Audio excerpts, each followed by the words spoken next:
Cerita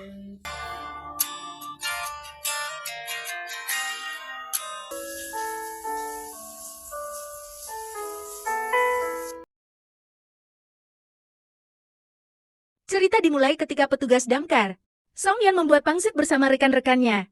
Sebelum akhirnya mereka mendapat panggilan tugas.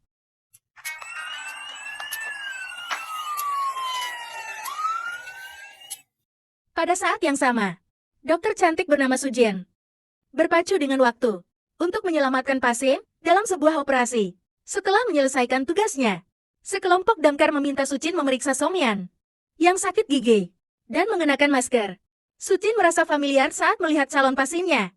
Begitu juga dengan Song Yan yang akhirnya pergi tanpa penjelasan. Pertemuan ini membangkitkan kenangan masa lalu Song Yan. Dan dia terus memandangi pematik api dengan foto wajah yang mirip dengan Sojin, tapi berambut pendek.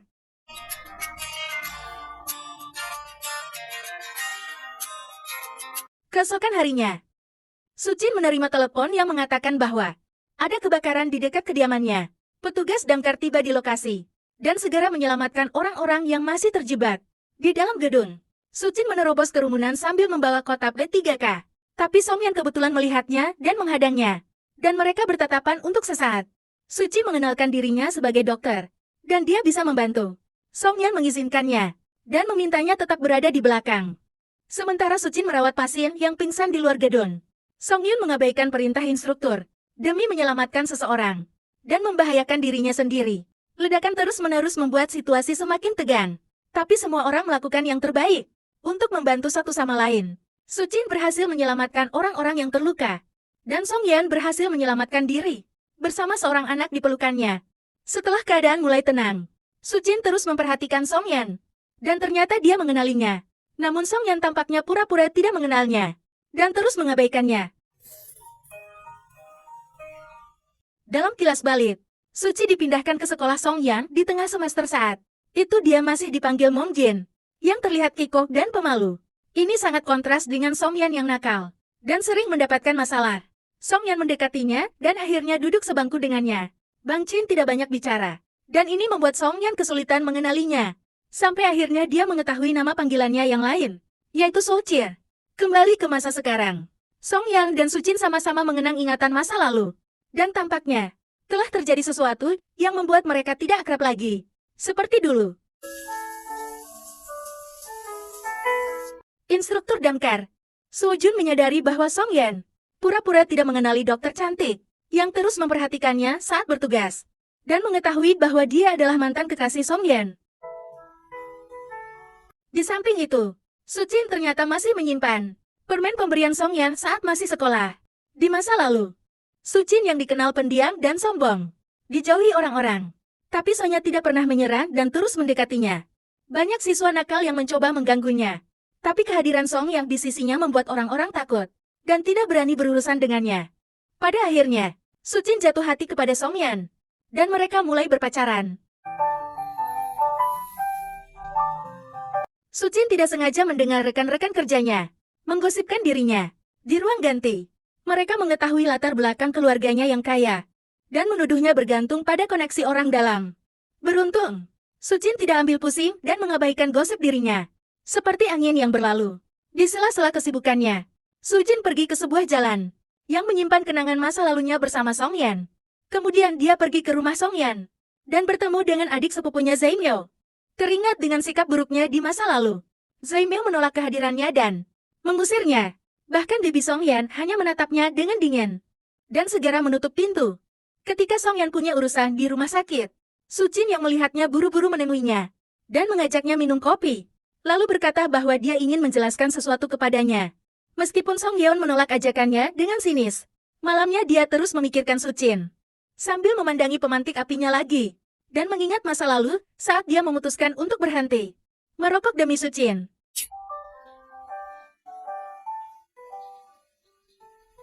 Saat itu Ibu Su Jin mengungkapkan bahwa dia tidak menyukai profesinya sebagai dokter, yang menurutnya selalu disepelekan, sering lembur, dan menyita waktu berkeluarga. Mata Su Jin penuh dengan keluhan, tapi dia tidak berani menentang ibunya. Sementara itu, Song Yan sangat gusar saat mencari-cari pematik. Apinya yang hilang. Pematik api dengan foto Sucin yang menyimpan banyak kenangan. Sojun yang menyadari ini, bertanya kenapa Songyan tidak bisa melupakan Sucin, dan berusaha move on darinya. Dalam kisahnya, ada jurang pemisah yang menghalangi kisah cinta Songyan dengan Sucin. Orang tua Sucin yang kaya sangat mementingkan status, dan merasa bahwa Songyan tidak cukup baik untuk putrinya. Oleh karena itu, selama beberapa tahun terakhir, Songyan berusaha menjadi yang terbaik, sampai akhirnya diakui sebagai kapten di stasiun pemadam kebakaran Silitai. Dia sangat peduli pada kehormatan, dan berharap semua prestasi yang didapatkan olehnya bisa membuatnya lebih pantas berada di samping Sojin. Faktanya Songyun masih mencintai Sujin, dan selalu berharap bisa kembali bersamanya. Melihat bagaimana Songyun begitu tersiksa dengan kisah cintanya, Sojin menasihatinya untuk melupakan masa lalu, karena hidup terus berjalan. Songyan mendapat cerita dari bibinya tentang kunjungan Sujin ke rumah. Meski Songyan terus berkata bahwa dia sudah move on, hatinya berkata lain. Dalam kilas balik, saat masa kuliah, keluarga bibi Songyan menyambut Sujin dengan baik, dan mereka sangat sayang kepadanya. Namun suatu hari Sujin tiba-tiba berubah. Dia mulai bersikap dingin kepada Songyan, dan ingin memutus hubungan mereka dengan alasan perbedaan status keluarga. Songyan berpikir Sujin hanya takut kepada ibunya yang tidak merestui hubungan mereka. Itu benar, tapi melihat Sujin hanya menuruti kemauan ibunya, membuat Songyan berpikir bahwa pada akhirnya dia memang dicampakkan. Sejak saat itu, Songyan tidak pernah bertemu lagi dengan Sujin, dan dia sangat patah hati. Dalam perjalanan menuju rumah sakit, mobil Sujin terendam banjir di bawah terowongan, dan pintu mobil tidak dapat dibuka. Sementara permukaan air terus naik, Sujin tidak punya pilihan selain meminta bantuan dan menunggu petugas damkar menyelamatkannya. Bagaikan takdir, Songyang kebetulan menjadi petugas yang menolongnya, dan Sujin bisa diselamatkan.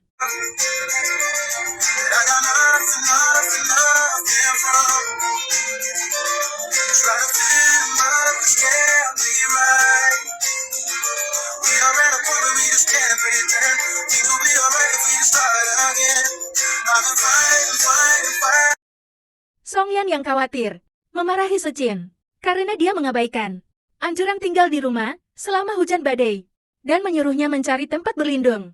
Sementara dia melanjutkan tugasnya. Sepupu Songyan, Zeimyo membawa teman-teman kuliahnya ke rumah, dan akhirnya terungkap bahwa ini adalah kencan buta yang diatur untuk Songyan oleh paman dan bibinya. Songyan terpaksa menerima ajakan makan siang bersama teman-teman sepupunya. Pandangannya tertuju pada Yesi, salah satu gadis yang sekilas mirip dengan Sojin. Zeimyo langsung merekomendasikan temannya itu kepada Songyan, tapi dia mengabaikannya. Setelah mendapat informasi bahwa Songyan cuti dari pekerjaannya, Sojin segera pergi ke rumahnya untuk berterima kasih karena dia telah menyelamatkannya. Tempo hari, Songhyun tidak tahu bagaimana perasaan Sujin terhadapnya, dan apakah dia mendekatinya karena ingin balikan, atau hanya merasa bersalah karena pernah mencampakkannya. Oleh karena itu, dia terus bersikap dingin kepadanya, mengatakan bahwa dia telah melupakannya, dan mengabaikan ajakannya untuk berdamai. Sekali lagi, takdir mempertemukan Songyan dengan Sujin. Dalam sebuah misi penyelamatan, terjadi kecelakaan lalu lintas yang cukup serius.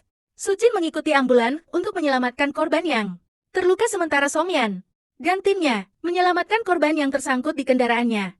Dalam prosesnya, ketika Sujin mencoba menolong pasien dan terjatuh, Songyan dengan sigap memeluknya dari belakang, dan punggungnya tertusuk benda tajam. Setelah misi penyelamatan selesai, Songyan pergi ke rumah sakit, dan dia tidak punya pilihan ketika Sujin jadi satu-satunya dokter yang tersisa untuk merawatnya. Saat melihat petugas damkar Limang begitu mengkhawatirkan Songyan, Sujin berpikir bahwa dia pacar Songyan dan merasa cemburu. Pada kenyataannya, Limang memang menyukai Songyan, tapi cintanya jelas bertepuk sebelah tangan. Setelah diobati, Songyan bertanya kepada Sujin apa yang ingin dia lakukan dan maksud ajakannya untuk berdamai. Sebaliknya Sujin bertanya kenapa Songyan menyelamatkannya jika memang dia sudah melupakannya. Jelas itu karena Songyan masih peduli kepadanya, tapi dia tidak mau mengakuinya dan terus menjauhinya. Songyan sangat kecewa kepada Sujin saat mengetahui bahwa temannya itu diam-diam membuat surat pindah. Itu berarti dia akan meninggalkannya untuk ditugaskan di tempat lain. Song Yeon sangat benci ditinggalkan. Saat masih kecil, ibunya pergi meninggalkan keluarga demi menikahi pria kaya.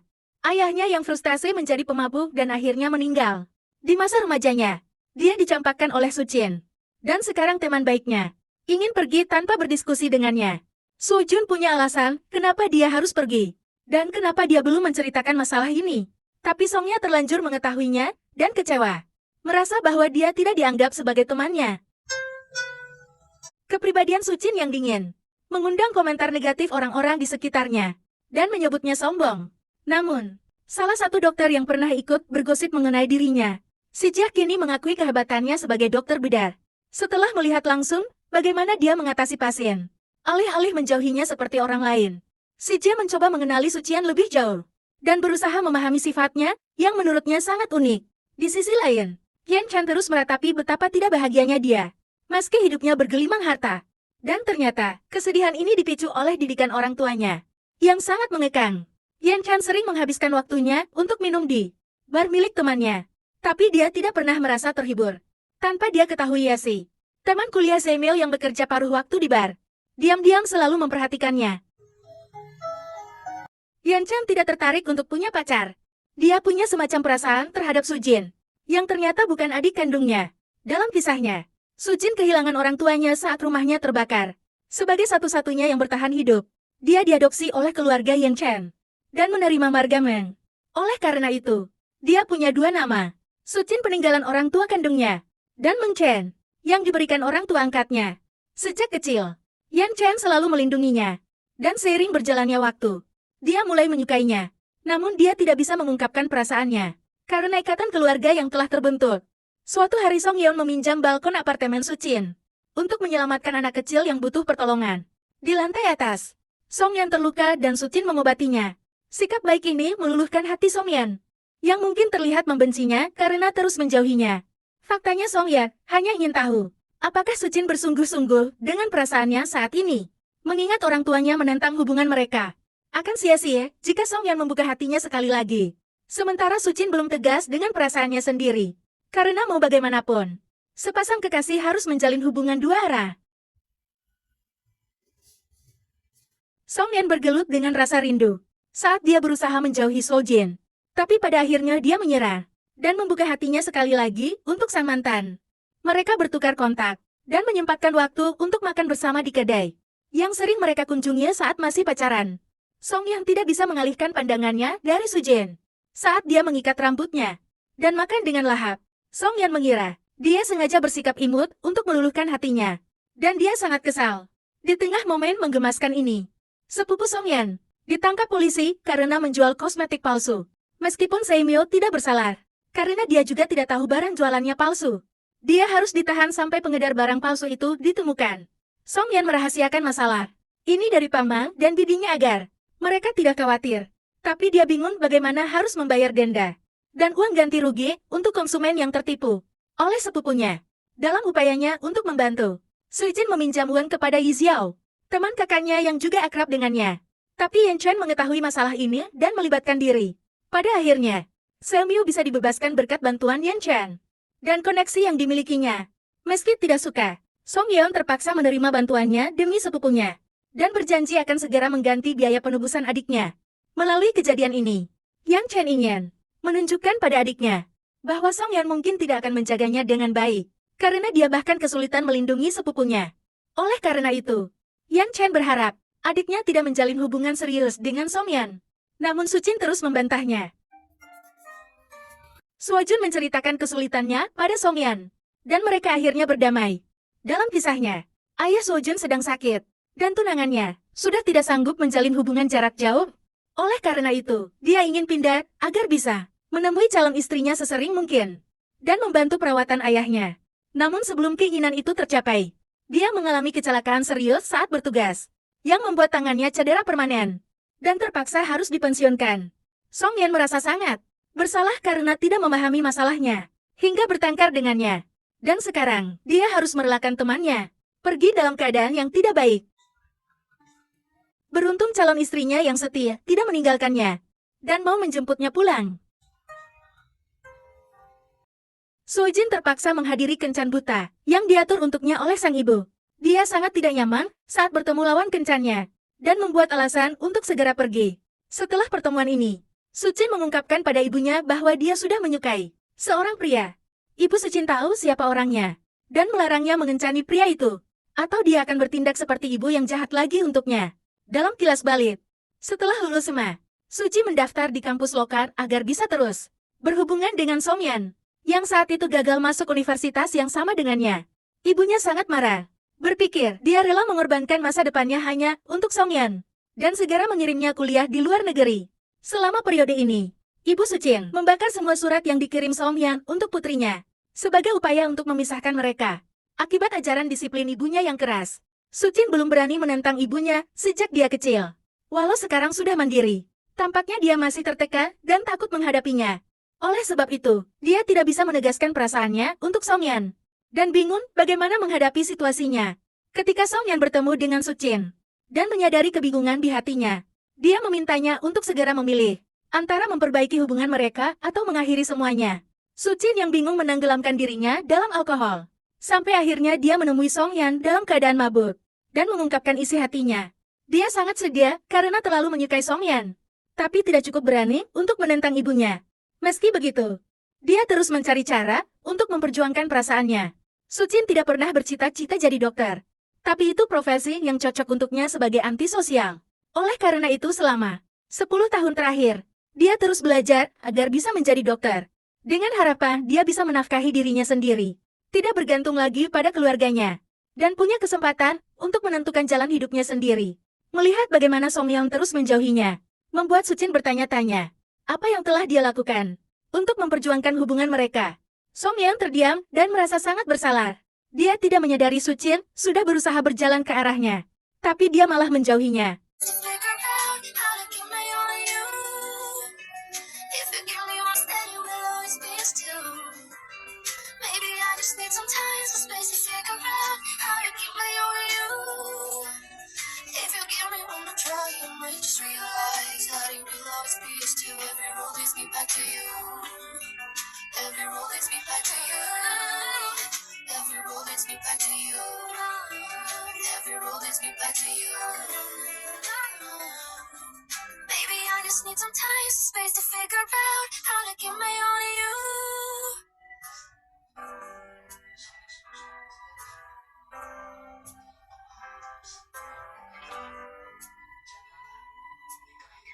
Setelah mendengar pengakuan Sucin, Song Yan berjanji pada mantannya itu bahwa dia tidak akan berpaling ke lain hati dan mau memulai semuanya dari awal.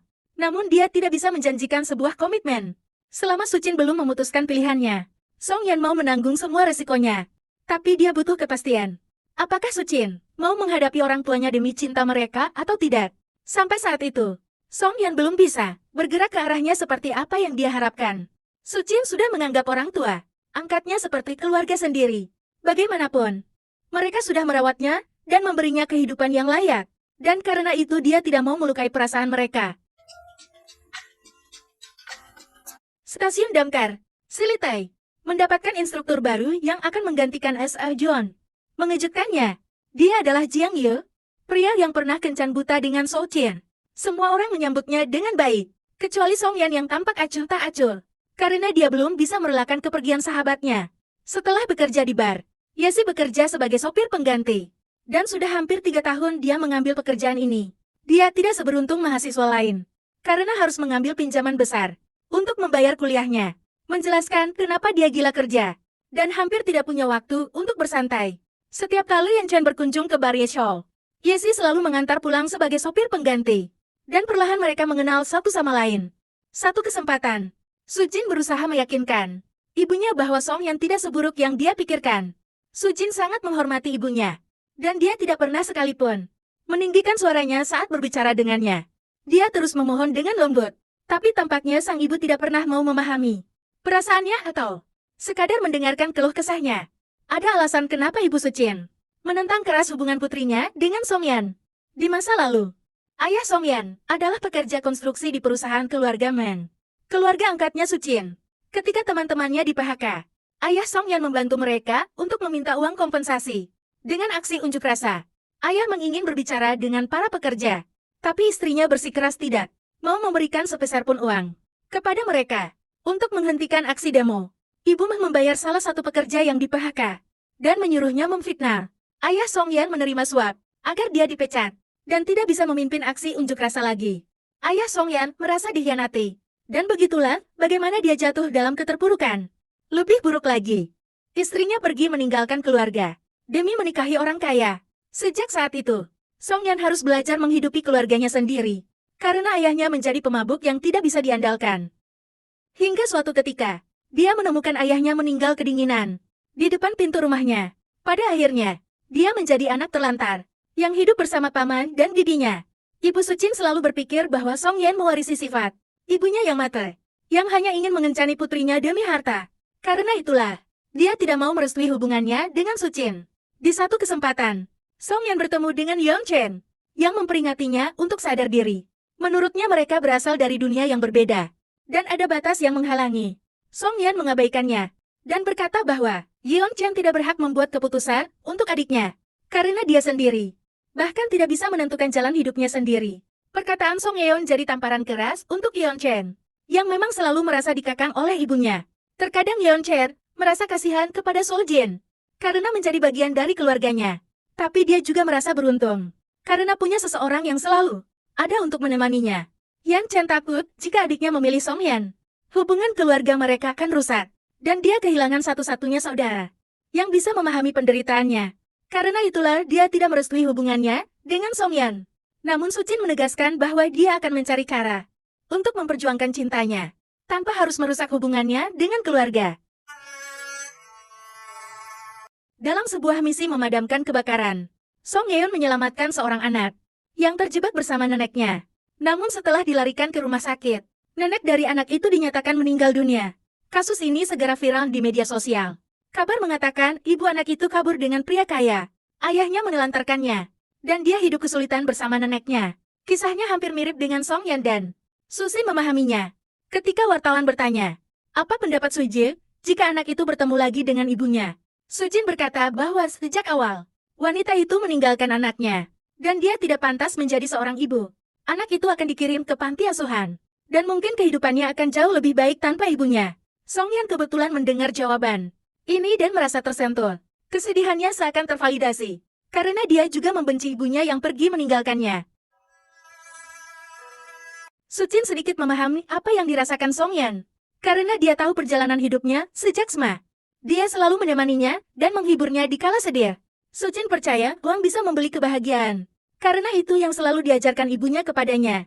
Tapi sejak mengenal Song Yan, ia akhirnya tahu bahwa ada kesedihan yang tidak bisa dihilangkan dengan uang. Sucin terus menghadapi cobaan ketika ibunya meminta dia hadir pada pertemuan dengan orang tuanya, Jiang Yu, pria yang pernah kencan buta dengannya. Dan jelas ini merupakan upaya perjodohan. Sucin secara pribadi mengungkapkan kepada Jiang Yu bahwa dia sudah menyukai seseorang. Dan untungnya dia tidak menaruh perasaan apapun kepadanya. Jiang Yu menghargai perasaan Sojin dan membantunya membatalkan perjodohan mereka. Pada akhirnya, Ibu Meng mengeluarkan Jiang Yu dari daftar menantu pilihannya. Yang Yu terlahir dari keluarga kaya, tapi orang tuanya tidak mengekang dan membiarkannya menentukan jalan hidupnya sendiri. Mereka bahkan tidak melarangnya saat memilih pemadam kebakaran sebagai pekerjaan, sebuah karir yang mungkin terlihat kontras dengan kehidupannya. Jiang Yu menolak Sucin bukan karena hanya ingin membantunya, tapi dia juga tidak setuju dengan perjodohan mereka yang terasa seperti urusan bisnis. Jiang Yu merasa bahwa ibumu tidak menyukainya sebagai calon menantu, tapi karena latar belakang keluarganya. Setelah sering menjalankan misi bersama, Song Yan akhirnya menerima keberadaan Jiang Yu, yang awalnya tidak pernah satu pemikiran dengannya. Mereka selalu berdebat mengenai peran teknologi dan perasaan manusia dalam misi penyelamatan. Tapi akhirnya saling memahami bahwa kedua aspek itu sama pentingnya. Song Yan dan Jiang Yu sama-sama punya rasa ingin menyelamatkan dan melindungi masyarakat. Jiang Yu senang dirinya bisa bermanfaat untuk orang lain. Begitu juga dengan Song Yan. Dan dengan pemikiran ini, mereka akhirnya berteman baik, belajar dari misi penyelamatan yang telah ia lalui. Jiang Yu menyadari bahwa petugas damkar kekurangan ilmu pengetahuan medis. Oleh karena itu, Jiang Yu mengusulkan upaya penyelamatan bersama dengan pihak rumah sakit. Namun karena rumah sakit dan pemadam kebakaran punya aturannya masing-masing, unit gabungan tidak bisa dibentuk begitu saja dan harus melewati tahap uji coba. Untungnya pihak rumah sakit mau mencoba ide ini, dalam batas waktu tertentu. Sucin dengan sukarela mengikuti program unit gabungan agar dia bisa lebih dekat dengan Songyan. Beberapa ahli medis dalam timnya juga otomatis akan ikut. Dan untungnya mereka tidak menolak. Tim medis tiba di stasiun pemadam kebakaran. Dan para petugas menyambut kedatangan mereka dengan penuh semangat. Untuk sementara, mereka akan tinggal di asrama dan mengikuti pelatihan dasar. Mereka juga akan mengajari para petugas damkar mengenai dasar menyelamatkan pasien. Sucin secara khusus berbicara dengan Jiang Yu dan memintanya tidak memberitahu Songyan bahwa mereka pernah dijodohkan. Jiang Yu mengerti. Dan ternyata Songyan tidak peduli bagaimana mereka bisa saling mengenal. Bagaimanapun, rencana Suci untuk mendekati pujaan hatinya berjalan lancar. Sekarang dia bisa sering bertemu Songyan dan makan bersamanya saat jam istirahat. Setelah sering bertemu dengan Yesi dan mengetahui kesulitannya membayar biaya kuliah, Yeon Chen menawarkan pekerjaan lain untuk gadis. Itu dengan upah yang lebih besar. Yesi menerima tawarannya dan dia akhirnya bekerja di. Yesi semakin penasaran kepadanya dan perlahan mulai mendekatinya. Tim medis mendapatkan misi pertama mereka ketika sebuah bus mengalami kecelakaan serius di area pegunungan. Sementara Sucin dan rekan-rekannya mengobati mereka yang terluka. Para petugas damkar dengan gagah berani menuruni tebing untuk menyelamatkan penumpang yang terjatuh. Namun, karena kondisi korban begitu memprihatinkan, Sucin dengan sukarela turun untuk menyelamatkannya dengan penjagaan ketat dari Songyan. Pada akhirnya, semua orang bisa diselamatkan berkat bantuan unit gabungan yang saling melengkapi. Melalui rintangan dan kesulitan ini, Sucin bisa memperbaiki hubungannya dengan Songya. Sebelumnya mereka sepakat untuk memulai semuanya dari awal. Dan tampaknya cinta di antara mereka mulai mekar. Namun Sucin belum mengambil keputusan. Dan dia mulai takut kehilangan Songyan, yang mungkin tidak akan mencintainya lagi suatu saat nanti. Di samping itu, Jiang Yu akhirnya tahu bahwa Songyan dan Sucin saling mencintai. Pada awalnya, Songyan tidak mau mengakui perasaannya. Tapi Jiang Yu terus menggodanya sampai dia mengaku. Berkata bahwa dia menyukai Sucin lebih dari yang dia lihat dan pikirkan. Jiang Yu sangat senang bisa menggodanya. Karena itu membuktikan bahwa mereka semakin akrab sebagai teman. Ibu Sucin akhirnya tahu putrinya tinggal di markas pemadam kebakaran. Dan jelas dia menentangnya. Melalui panggilan telepon, Sucin mencoba menjelaskan pada ibunya bahwa ini hanya pekerjaan. Tapi ibunya tidak mau mendengar dan memintanya segera pulang. Walaupun Yan Chen tahu adiknya ada di markas pemadam kebakaran, dia tidak menceritakannya kepada sang ibu, yang kemudian menegurnya dengan tegas. Menanggapi masalah ini, Ibu Sucin menemui Songya dan memintanya tidak menemui putrinya lagi. Konflik di antara mereka tidak terjadi dalam semalam, dan bukan tanpa alasan. Di masa lalu, Ibu Sucin pernah menjegal semua upaya Songyan untuk menggapai cita-cita dan masa depannya. Dengan menghancurkan kehidupan Songyan, Ibu Sucin berpikir bahwa dia tidak akan mengejar putrinya lagi. Paman Songyan pernah berlutut meminta Ibu Sucin mengampuni keponakannya, tapi dia tidak mau mendengarnya dan mengusirnya. Songyan tidak pernah melupakan kejadian yang sangat melukai harga diri keluarganya itu. Tapi dia tidak menaruh dendam dan menanggapi semuanya dengan tenang. Sebelum pergi, Songyan memperingati Ibu Meng untuk tidak mengganggu keluarganya lagi, atau dia akan bertindak di luar batas masa. Percobaan unit gabungan akan segera berakhir. Dan sayangnya, upaya kerjasama ini masih memiliki banyak kekurangan dan belum bisa diterapkan. Itu artinya tim medis akan segera pulang ke rumah sakit. Sebelum berpisah, Sucin ingin tahu apa yang terjadi kepada Songyan setelah mereka berpisah 10 tahun yang lalu. Tapi Songyan hanya menjelaskan bahwa dia pernah gagal masuk akademi militer dan pernah tergabung dengan pasukan khusus. Sucin merasa masih ada yang disembunyikan oleh Songyan. Tapi dia tidak bisa memaksanya untuk bercerita, mengingat status mereka yang belum jelas. Di malam terakhir, setelah masuk ke dalam truk pemadam kebakaran, Sucin tidak sengaja menemukan pematik api Songyan dengan foto dirinya, dan tersenyum bahagia, menyadari bahwa Songyan tidak pernah melupakannya. Dalam kilas balik, ketika Songyan menjadi pasukan militer khusus, dia menyiapkan surat terakhirnya untuk Sucin. Surat yang akan menjadi wasiat terakhirnya jika gugur dalam peperangan. Isinya adalah pengakuan cinta dan bagaimana dia berusaha sekuat tenaga untuk berjalan ke arahnya. Selama misi itu, Songyan terluka dan hampir mati. Jika bukan karena pematik apinya yang dia simpan di sakunya, peluru mungkin sudah menembus tubuhnya. Rekan seperjuangan menceritakan apa yang terjadi kepada Songyan dan betapa beruntungnya dia.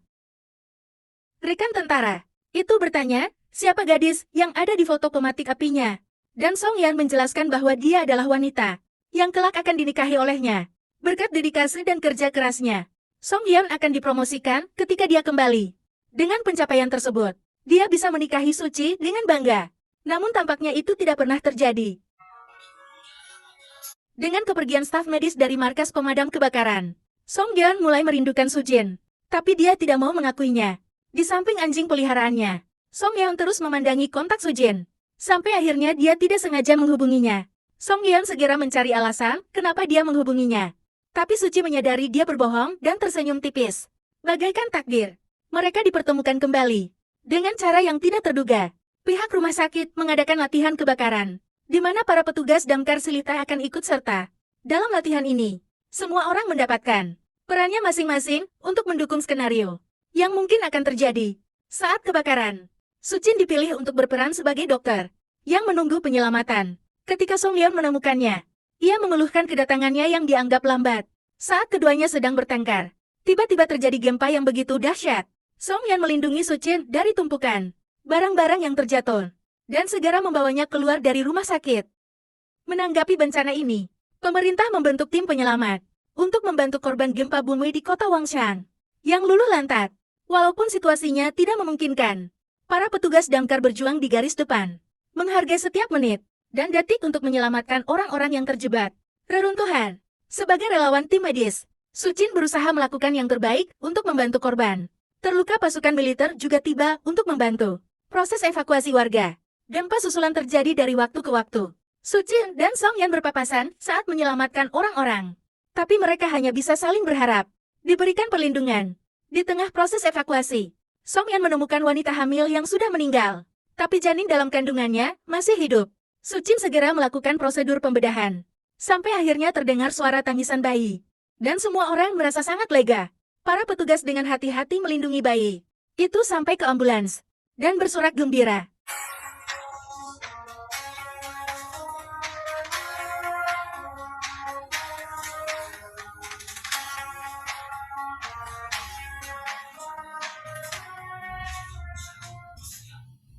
Sucin banyak belajar dari misi penyelamatan ini. Selama menjadi dokter bedah, dia tidak pernah memahami pasien dan terkesan acuh tak acuh terhadap mereka. Berpikir bahwa dia hanya perlu menjalankan tugasnya sebagai dokter dan tidak lebih dari itu. Bahkan, direktur rumah sakit menyebutnya tidak punya keyakinan. Sebagai dokter, Sucin hanya merasa profesi dokter cocok dengan kepribadiannya. Ia tidak pernah punya panggilan hati atau motivasi mendalam kenapa ingin menjadi dokter. Selain karena upah dan kehidupan mandiri yang dia dambakan. Namun seiring berjalannya waktu, dia menemukan berbagai jenis pasien, dan perlahan bisa merasakan emosi mereka. Misi penyelamatan bayi yang dia lakukan, menyadarkannya, bahwa profesi dokter begitu mulia. Sekarang Sujin mengerti kenapa direktur rumah sakit pernah menyebutnya tidak punya keyakinan. Karena selama ini, dia tidak memahami arti menjadi dokter yang sesungguhnya. Song Yeon muntah-muntah akibat kelelahan yang berkepanjangan. Sujin memberinya beberapa perbekalan, menyuruhnya untuk makan tepat waktu, dan istirahat di sela-sela kesibukannya. Ketika semua orang sibuk dengan tugasnya masing-masing, Song Yeon dikabarkan menghilang. Anjing kesayangan Song Yeon yang dibawa bertugas, melacak keberadaannya, dan menemukannya tidak sadarkan diri tertimpa reruntuhan. Sucin, yang mengetahui kabar ini, sangat terguncang. Ia menangis dan memohon kepada Jiang Yu selaku instruktur, untuk mengizinkannya turun ke bawah, agar Song Yeon bisa segera diobati. Dengan penuh pertimbangan, Jiang Yu mengizinkan Sucin turun terlebih dahulu. Sementara dia dan petugas damkar lainnya menyusun rencana penyelamatan. Sucin mempertaruhkan keselamatannya demi sang pujaan hati, yang keadaannya begitu memprihatinkan. Sambil menunggu, Sucin, yang ketakutan memohon pada Song Yeon untuk bertahan, dan menciumnya dengan penuh harapan. Setelah dikeluarkan dari reruntuhan, Song Yeon segera dioperasi. Sucin menunggu prosesnya bersama anjing Song Yeon. Dan pikirannya dipenuhi dengan ingatan masa lalu saat mereka bersama.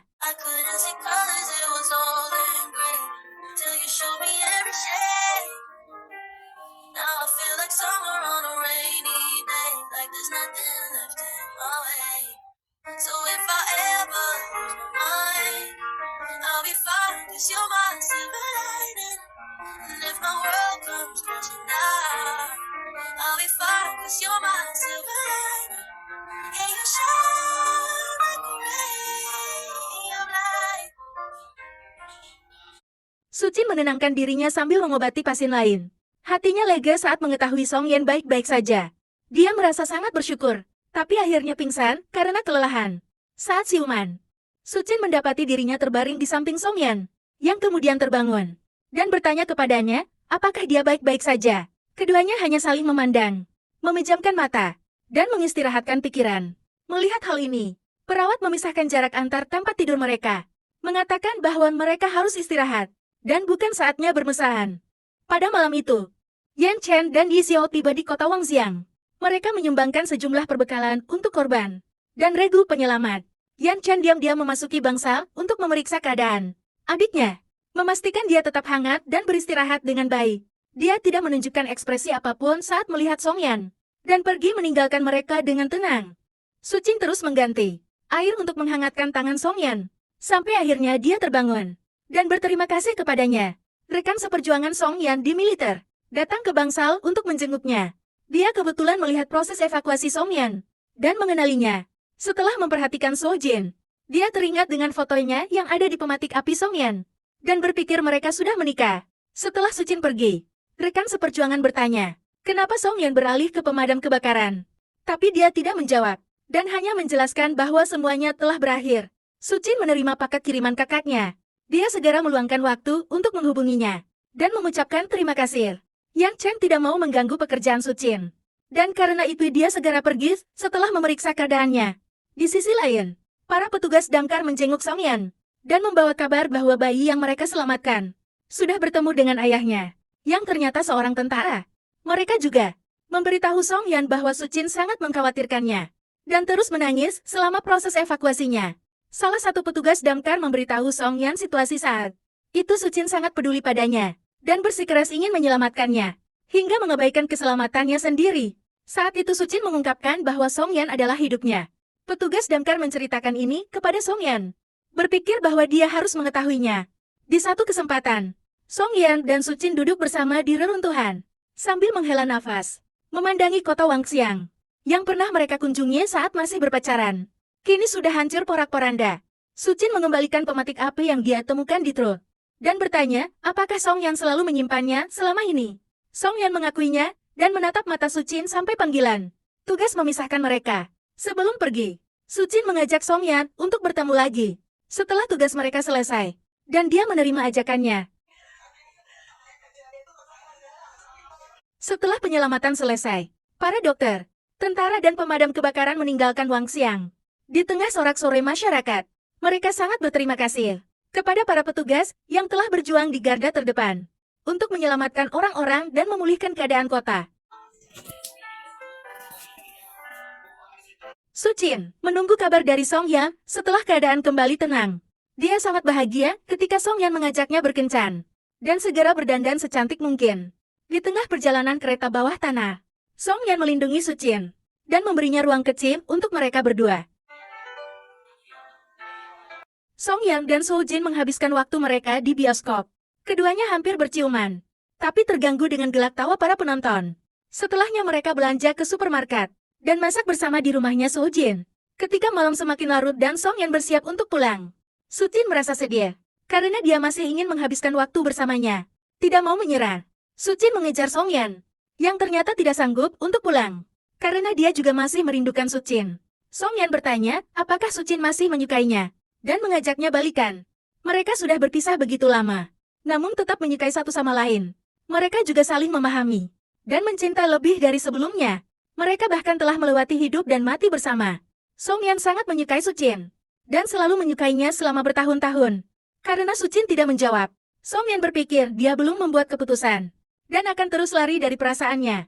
Namun untuk pertama kalinya, Sucin mengumpulkan keberanian dan menerima ajakannya kembali bersama. Dia memeluk Song Yan dengan erat dan mengajaknya untuk menikah.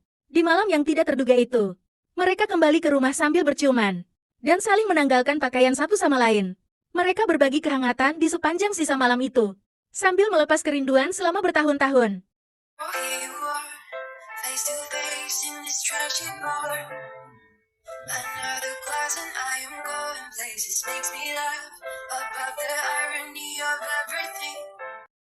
Setelah malam yang bergairah, Song Yan bertanya kepada Sucin, apakah dia menyukai rumah bergaya kuno, rumah yang hanya cukup untuk satu keluarga.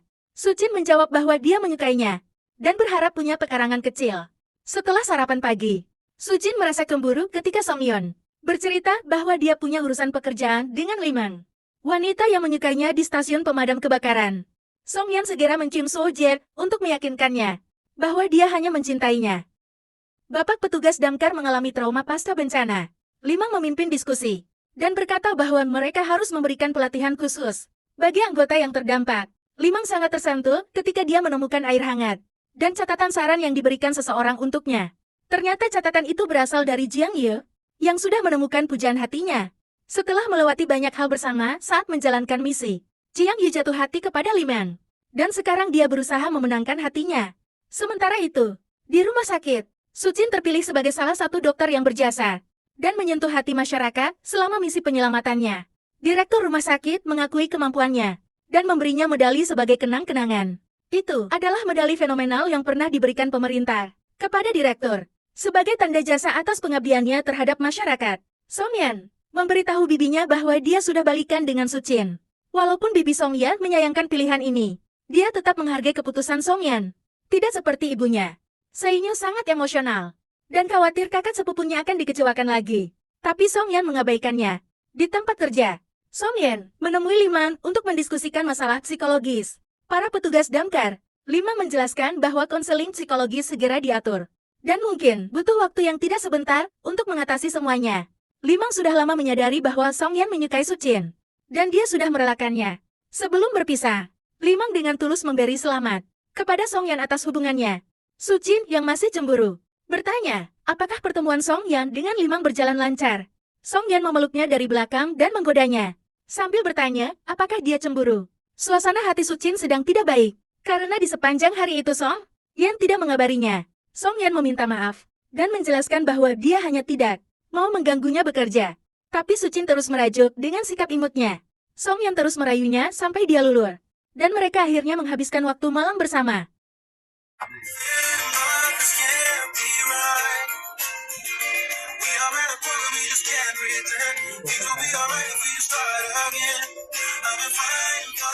Songyeon memiliki bekas luka di bahunya, yang tampak seperti tembakan peluru. Soo-jin ingin tahu penyebabnya, tapi Songyeon mengatakan itu hanya luka pecahan kaca. Di rumah sakit, Soo-jin yang dimabuk cinta terlihat sangat bahagia.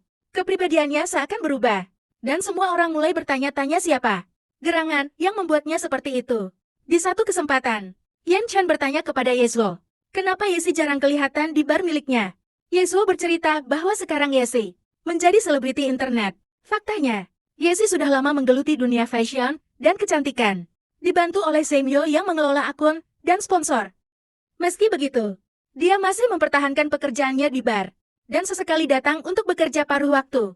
Yan Chen bekerja di perusahaan investasi, yang menjadi anak perusahaan grup Guakun, milik orang tuanya. Yan Chen bisa diandalkan dan menjadi kebanggaan perusahaan. Tapi dia tidak punya semangat untuk menggantikan ayahnya.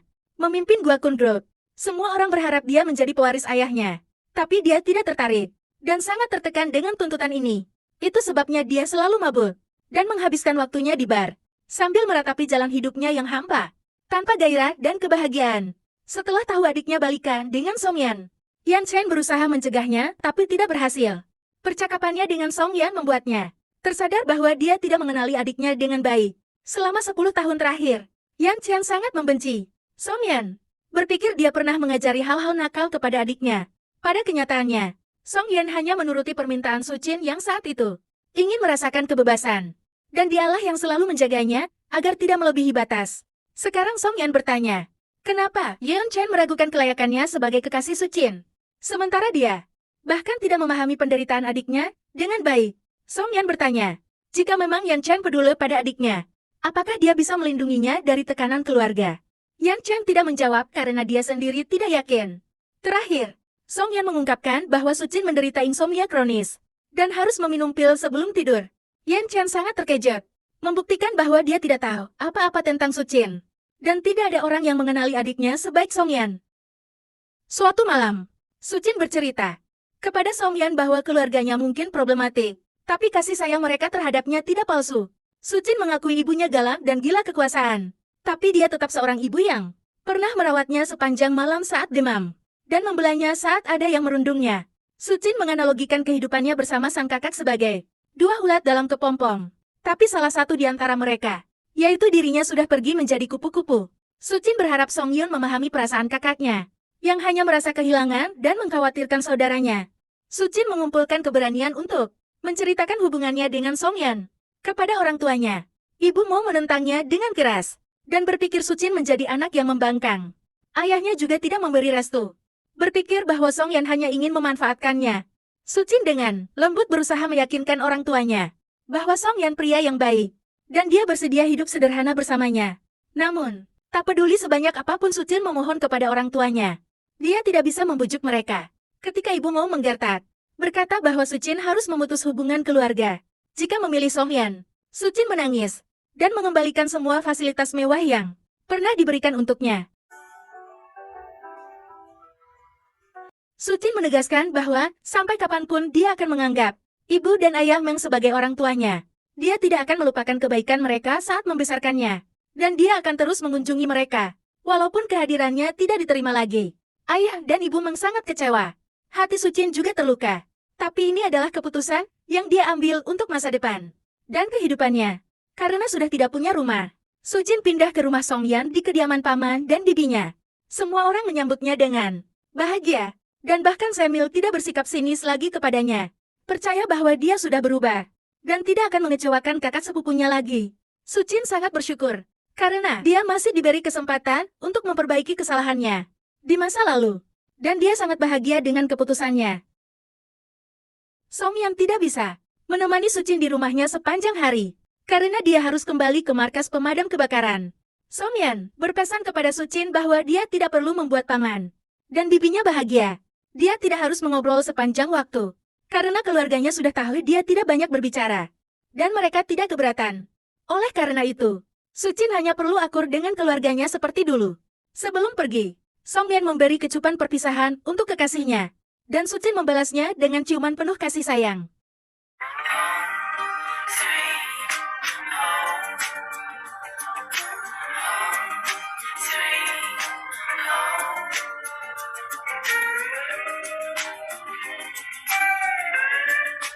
Song Yun berhasil membawa timnya juara dalam kompetisi pemadam kebakaran terbaik.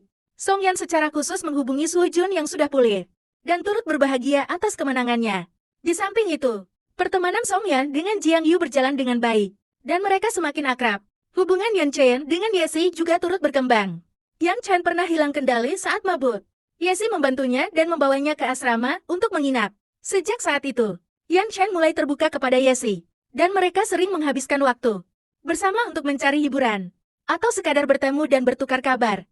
Di rumah Yan Chen mencoba membujuk ibunya untuk membiarkan Sucin menjalani hidupnya sendiri. Tapi ibunya tidak mau mengalah. Bahkan di satu kesempatan, ibu Mi mengundang Sucin untuk belanja bersamanya ke mall, sebagai kedok untuk mengenalkannya pada pria lain.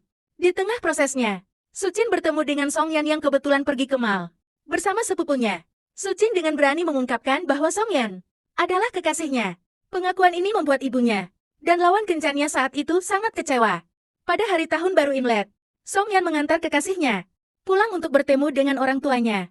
Tapi dia hanya menunggu di luar rumah. Ibu mendesak Sucin untuk makan bersama para tamu dan mengabaikan Song Yun. Tapi dia tidak tega dan memilih untuk pulang. Tidak lama setelah kejadian ini, Sucin menghadapi kendala dalam perkembangan karirnya. Setelah diselidiki, ternyata ibunya sengaja meminta para petinggi di rumah sakit untuk mengabaikannya. Ibu Meng ingin melihat sejauh mana putrinya bertekad untuk menentangnya. Namun alih-alih menyerah menghadapi tekanan ini, Suci justru semakin yakin dengan keputusan dan Song Yun dan timnya mendapat misi untuk memadamkan api di Zhongguang Square, properti milik orang tua Sucin. Kebakaran ini dipicu oleh kelalaian pekerja yang menyalakan kembang api untuk merayakan selesainya pembangunan gedung tersebut. Akibatnya beberapa orang terluka parah, dan satu petugas damkar kehilangan nyawanya. Kepergiannya meninggalkan luka mendalam bagi Song Yun dan teman-temannya. Mengingat korban adalah anggota termuda di Silitai, yang sangat ceria dan penuh semangat. Setelah menyelidiki penyebab kebakaran, Song Yun menyadari bahwa kematian anggota timnya bukan disebabkan kecelakaan biasa, tapi karena kelalaian perusahaan orang tuanya Sucin. Kembang api yang digunakan saat perayaan ternyata dibeli dengan cara ilegal dan melebihi batas yang ditentukan. Lebih buruk lagi, Material pembangunan Zhongguang Square ternyata tidak memenuhi standar keamanan, yang membuatnya lebih mudah terbakar. Oleh sebab itu, perusahaan milik orang tua Su Qin dianggap bertanggung jawab. Song Yan membawa kasus ini ke pengadilan, dan Su Qin menghargai pilihannya. Meski itu akan membuat lebih banyak perselisihan antara dia dengan keluarganya. Di tengah ketegangan ini, meskipun Su Qin berpihak kepada Song Yan, ia selalu memastikan ayahnya yang punya penyakit dalam keadaan sehat. Orang tua Su Qin tidak bersalah dalam kasus ini, karena pada kenyataannya, pembangunan Zhongguang Square dikorupsi oleh bawahan mereka yang korup. Itu sebabnya, bangunan tersebut tidak memenuhi standar dan mudah terbakar. Pada akhirnya, mereka yang bersalah ditangkap polisi. Ibu Mei merasa bahwa Song Yeon memanfaatkan kasus ini untuk menjatuhkan keluarganya, dan dia semakin tidak menyukainya. Tapi Yeon Chen mengungkapkan pendapatnya bahwa itu adalah tanggung jawab Song Yan sebagai pemadam kebakaran dan pelindung masyarakat. Walaupun perusahaan tidak mengalami kerugian yang fatal, Ibu Meng semakin cemas dan ingin putranya segera menggantikan sang ayah memimpin perusahaan. Dia takut kejadian ini dimanfaatkan oleh para pemegang saham yang ingin menggulingkan kekuasaan keluarganya. Berkaca dari tragedi sebelumnya, Su Qi mulai mengkhawatirkan risiko pekerjaan Song Yan yang sangat berbahaya. Kecemasan ini berbuntut pada keingintahuannya tentang hal-hal yang terjadi di masa lalu Song Yan yang sangat dirahasiakan olehnya. Alasan kenapa ada bekas peluru di tubuhnya, alasan kenapa dia menjadi pemadam kebakaran, dan apa yang terjadi antara dia dengan keluarganya. Selama 10 tahun terakhir, Su Jin bertengkar dengan Song Yan, dan untuk sementara dia menginap di rumah Dr. Si Jia, yang sekarang menjadi teman baiknya. Song Yan bagaimanapun terus membujuk kekasihnya untuk pulang, dan dia sangat bingung kenapa Su Jin begitu marah kepadanya. Satu hal yang tidak dipahami Song Yan adalah, Su Jin hanya ingin dia terbuka kepadanya, karena apa yang dia rahasiakan menciptakan batas penghalang pada hubungan mereka. Di samping itu, Su Jin merasa telah mengorbankan semuanya untuk hubungan mereka. Tapi Song Yan bahkan tidak mau menceritakan masa lalunya kepadanya. Song Yan akhirnya tahu apa yang diinginkan Su Jin. Tapi dia masih tidak bisa menceritakan masa lalunya. Bukan karena tidak ingin, tapi karena dia bingung bagaimana menjelaskannya. Setelah mengamati pertengkaran Song Yan dengan kekasihnya, Seimyo berusaha menjadi penengah di antara hubungan mereka. Ia tidak mau melihat kakak sepupunya kecewa lagi dan larut dalam kesedihan. Puncaknya dia menceritakan masa lalu Song Yan kepada Su Jin, yang membuatnya sangat terkejut. Dalam kilas balik, setelah gagal masuk universitas yang sama dengan Su Jin, Song Yan mendaftar ke Akademi Militer. Dia pikir menjadi perwira membuatnya cukup pantas untuk Su Jin. Namun dia selalu gagal pada tes pemeriksaan kesehatan. Dan ternyata, Ibu Su Jin menyuap dokter untuk memanipulasi hasil tesnya. Ini adalah upaya yang dia lakukan agar Song Yun menyerah pada cita-citanya dan berhenti terobsesi pada putrinya. Berdasarkan hasil pemeriksaan ulang kesehatan, Song Yan memenuhi syarat untuk masuk Akademi Militer. Paman Song Yan menyadari bahwa kejanggalan ini didalangi oleh ibunya, Su Jin, sehingga dia berlutut dan memohon kepadanya untuk tidak menghalangi masa depan keponakannya. Namun dia tidak berhasil. Song Yan tidak menyerah karena dia kuat dan pekerja keras. Pasukan perbatasan merekrutnya secara terpisah. Karena itu, dia menghadapi misi berbahaya dan terluka dalam prosesnya. Ketika ia mendapat tanda jasa dan akan dipromosikan, Ibu Su Jin sekali lagi menghancurkan masa depannya. Ia membayar orang yang pernah mengkhianati ayahnya, Song Yan, untuk memancing emosi Song Yan dan membuatnya berkelahi. Song Yan tidak terima ketika kematian ayahnya diolok-olok, dan dia memberi pelajaran pada orang yang memancing emosinya. Tindakan Song Yan dianggap sebagai pelanggaran, dan karir militernya hancur seketika. Pada akhirnya, Song Yan masuk ke pemadam kebakaran. Ia ingin menjadi manusia bermanfaat, dan percaya bahwa tugas pemadam kebakaran sama mulianya dengan tentara, yang menjaga dan melindungi masyarakat. Mendengar cerita ini, Su Jin menangis dan merasa sangat terpukul. Dia selalu berpikir, Song Yang tidak melakukan apa-apa untuk hubungan mereka. Tapi pada kenyataannya dia sudah berjuang. Bahkan ketika ibunya berkali-kali menghalangi masa depannya, Song Yan tidak menyerah dan mempertaruhkan nyawanya sendiri demi cinta mereka. Seimyo menjelaskan bahwa Song Yan terpaksa merahasiakan masa lalu ini karena dia tidak ingin Su Jin merasa sedih dan membenci ibunya sendiri. Setelah apa yang terjadi, Su Jin mengonfrontasi ibunya atas apa yang dia lakukan kepada Song Yan. Ibumu mengakuinya dengan anteng, bahkan tanpa meminta maaf, dan Su Jin semakin hancur. Sekarang, dia merasa bahwa dirinya hanya dijadikan alat bisnis pernikahan dalam keluarga. Jika memang ibunya peduli kepadanya dan menginginkan calon menantu yang pantas untuknya, dia tidak harus merusak impian Song Yan dan menghalanginya saat berusaha memantaskan diri. Jelas Ibu Meng hanya ingin dia menikahi pria dari keluarga kaya. Karena wataknya yang gila kekuasaan. Ibumu mengakui bahwa dia bukan ibu yang sempurna. Tapi dia bertanya, apakah Sucin putri yang sempurna? Sucin membalas. Berkata bahwa sejak kecil dia selalu menuruti perintahnya. Kesalahannya saat ini hanya karena dia jatuh cinta kepada Songyan. Orang yang selalu berusaha memantaskan diri. Tapi selalu dihalangi oleh ibunya. Sucin tidak meminta ibunya bertanggung jawab atas perbuatannya di masa lalu. Tapi dia berharap agar ibunya berhenti menyakiti Songyan. Sucin tidak pernah semarah ini kepada ibunya. Dan dia menghancurkan foto keluarga yang menjadi simbol kekecewaannya. Yan Chen menyaksikan perdebatan ini di lantai atas dan kecewa kepada ibunya. Sejak kecil, dia diajarkan untuk menjadi pria terhormat. Tapi ibunya sendiri melakukan hal kotor yang membuatnya terlihat sangat jahat. Yang Chen mengungkapkan isi hatinya, berkata bahwa selama ini dia merasa seperti mayat hidup yang dikendalikan ibunya tanpa perasaan. Melalui kejadian ini, pemikiran ayah memulai terbuka, dan dia meminta istrinya untuk tidak menekan anak-anak mereka lagi. Karena inilah hasilnya. Ayah Mang tahu, istrinya hanya mengusahakan yang terbaik untuk keluarga. Tapi ketakutannya terhadap Song Yel terlalu berlebihan. Song Yan mungkin terlahir dari keluarga problematik, tapi belum tentu dia menjadi pribadi yang bermasalah. Namun Ibu Meng yang keras kepala, masih berharap bisa memisahkan putrinya dari Song Yan. Sucin akhirnya pulang dan meminta maaf kepada Song Yan. Dia menangis, menyesali tindakannya dan betapa egoisnya. Dia hanya mementingkan perasaannya sendiri. Song Yan tidak pernah menyalahkannya dan memahami perasaannya. Yan Chen menenangkan dirinya di bar sambil mabuk. Esi tidak dalam shift, tapi dia datang ke bar setelah mendapat kabar bahwa Yan Chen ada di sana. Yesi merasa sedih dan prihatin melihat pujaan hatinya terpuruk. Tapi Yan Chen tidak menerima belas kasihnya. Ketika Yesi mengungkapkan perasaannya dan alasan kenapa dia mau membantunya, Yan Chen tidak percaya. Dia menyukainya karena cinta. Dia sudah banyak berurusan dengan orang-orang yang suka menjilat dan memanfaatkan kekayaannya. Salah satunya seperti Yesi, yang mendekatinya dengan kedok cinta. Pada kenyataannya, Yesi memang berniat memanfaatkannya sejak awal. Yan Chen sudah lama menyadarinya, tapi dia pura-pura tidak tahu, karena memang peduli kepada Yesi, dan berharap dia tidak tersesat dalam kegelapan. Yesi pergi sambil menangis, menyadari bahwa akhirnya dia benar-benar mencintai Yan Chen. Tapi semuanya sudah terlambat, dan dia mengambil keputusan yang tidak terduga untuk mengakhiri semuanya. Dia menjebak Chen Chen yang tidak sadarkan diri, seolah-olah telah melecehkannya, lalu memeras orang tuanya, berharap mereka mau memberinya uang. Tutup mulut, namun Yan Chen yang terbangun menghentikannya, dan menjelaskan bahwa orang tuanya sangat berkuasa, sehingga dia tidak akan pernah bisa memeras mereka.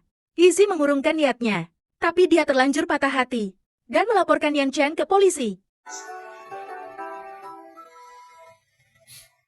Keluarga memulai panik saat polisi menjelaskan bahwa Yan Chen tidak menyangkal tuduhannya, dan sulit bagi mereka untuk membebaskannya tanpa bukti. Semua orang, termasuk Sucin, sudah berusaha membujuk Yan Chen untuk menyangkal tuduhan Yesi, tapi dia tetap bungkam seolah ingin dipenjara. Di tengah penyelidikan, Song Yeon mengetahui bahwa sepupunya datang ke bar pada malam itu, dan melihat apa yang sebenarnya terjadi. Faktanya Zaimyo datang ke bar untuk menjemput Yesi. Setelah mendapat laporan bahwa dia dilecehkan dari ketua kelasnya, Zaimyo tidak menduga temannya jadi orang yang manipulatif, dan dia merekam tindakannya. Dengan bukti ini, Yan Chen bisa terbebas dari tuduhannya. Tapi Zaimyo tidak mau membantunya, mengingat perlakuan keluarga Meng dan penghinaan mereka terhadap ayahnya. Song Yan membujuk sepupunya untuk bertindak benar, bukan karena dia ingin membantu kerabat kekasihnya, tapi dia tidak ingin keluarganya jatuh dalam kebencian. Dengan bukti yang dia miliki, Zaimyo mau membantu Yan Chen, tapi dengan satu syarat. Zaimyo belum bisa memaafkan Ibu Meng seperti keluarganya yang lain, dan dia memintanya berlutut di hadapannya, seperti saat ayahnya memohon kepadanya. Dengan begitu, dia akan memaafkannya dan membantu Yan Chen. Namun dia segera mengurungkan permintaannya sebelum Ibu Meng berlutut, mengingat dia adalah calon ibu mertua Song Yan. Sebagai gantinya, Zaimyo berharap Ibu Meng mau bertanggung jawab atas kesalahannya di masa lalu. Yan Chen akhirnya dibebaskan berkat bukti yang diberikan. Zaimyo dan ibumu menyerahkan dirinya ke polisi untuk menebus semua kesalahannya. Saat bertemu dengan ibunya, Yan Chen mengungkapkan bahwa dia ingin mendekam di penjara, merasa bahwa harus ada orang yang bertanggung jawab atas kesalahan keluarganya di masa lalu, dan dia tidak cukup berani untuk melaporkan ibunya. Yesi akhirnya ditangkap polisi, tapi Yan Chen sebagai korban tidak mau menuntutnya atas tindakan kriminal, sehingga dia bisa dibebaskan. Yesi merasa diremehkan, tapi Yan Chen hanya berharap dia tidak tersesat, dan hidupnya akan lebih baik. Yesi tidak tahu bagaimana harus bertaubat. Dunianya gelap, tapi ada sedikit cahaya yang menyinarinya. Cahaya itu adalah Yan Chen, orang yang ingin dia manfaatkan pada awalnya, tapi dia cintai pada akhirnya. Su Jin sangat mengkhawatirkan kakaknya, dan berpikir hidupnya akan hancur. Yan Chen akhirnya mengerti, kenapa Su Jin masih memilih Song Yan setelah sekian lama. Itu karena Song Yan tidak pernah menyerah padanya, dan terus melindunginya. Sebagai kakak, ia akhirnya merestui hubungan Su Jie dengan Song Yan. Ibu Meng dibebaskan dengan jaminan setelah menyerahkan diri, dan untuk sementara dia tidak diizinkan meninggalkan kota. Ibu Meng jatuh sakit, tapi Su Jin tidak berani menemuinya, meski dia sangat mengkhawatirkannya. Sementara itu, Yasi dikeluarkan dari universitas, dan dihujat oleh teman-temannya. Akun media sosialnya sudah hilang, dan Seimyo tidak mau meminta maaf kepadanya. Meski merasa sedikit bersalah, Yasi merasa senang Seimyo sudah bertindak di jalan yang benar, karena itu memberinya kesempatan untuk memperbaiki diri. Mereka pun berpisah dengan damai. Setelah apa yang terjadi, Ayah Meng merasa bahwa Su Jin tidak bisa dipisahkan dengan Song Yan, dan akhirnya dia merestui hubungan mereka. Ayah Meng pada awalnya ragu, keluarga Song Yan mau memaafkan keluarganya. Tapi setelah dia memberanikan diri untuk mengunjungi mereka, kehadirannya ternyata disambut dengan baik. Setelah makan malam bersama, Ayah Meng menyadari bahwa keluarga Song Yan begitu baik kepada putrinya, dan dia merasa tenang. Di akhir pertemuan, Song Yan menjaga Ayah Meng meminta maaf kepadanya, karena dia tidak menyesali apapun dalam hidupnya. Ayah Meng tersentuh dan semakin percaya bahwa putrinya telah memilih pria yang tepat. Sejak Su Jin mengungkapkan bahwa dia menyukai rumah bergaya kuno dengan pekarangan, Song Yan berusaha mencarinya untuk ditinggali bersama setelah mereka menikah, dan dia menemukan gaya yang cocok untuk Su Jin. Rumah ini sudah didekorasi oleh Song Yan sejak lama, dan Su Jin sangat menyukainya, terutama saat dia melihat taman kecil di atapnya. Mengejutkannya, Song Yan sudah membeli rumah tersebut alih-alih menyewanya, dan Su Jin akan menjadi pemiliknya. Kebahagiaan mereka semakin lengkap ketika Song Yan berlutut dan melamar Su Jin dengan cincin yang sangat indah.